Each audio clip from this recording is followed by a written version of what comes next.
নমস্কার। কবিগুরু রবীন্দ্রনাথের জন্মতিথি আজ 25শে বৈশাখ। তো এই 25শে বৈশাখ উপলক্ষে আমি কবিগুরু রবীন্দ্রনাথের একটি আবৃত্তি করব। লুকোচুরি কবি স্বয়ং লিখেছেন কবিতাটি। আমি যদি দুষ্টুমি করে চাপার গাছে চাপা হয়ে ফুটি, ভোরের বেলা মাগো ডালের পরে কচি পাতায় করি লুটোপুটি, তবে তুমি আমার কাছে হারো, তখন কি মা আমায় চিনতে পারো? তুমি ডাকো, খোকা কোথায় ওরে? আমি শুধু হাসি চুক্তি করি। যখন তুমি থাকবে যে কাজ নিয়ে, সবই আমি দেখব নয়ন মেলে।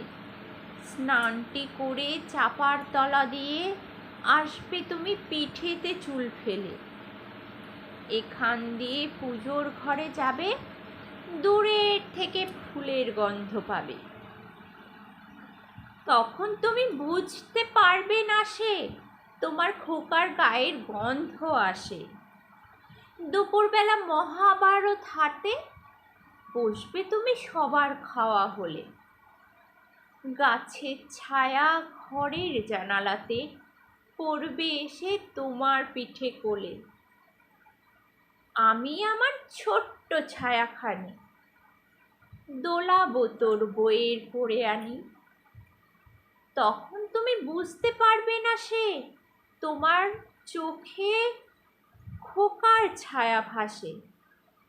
সন্ধেবেলায় প্রদীপখানি জেলে যখন তুমি যাবে গোয়াল ঘরে, তখন আমি ফুলের খেলা খেলে টুপ করে মা পড়ব ভুঁয়ে ঝরে।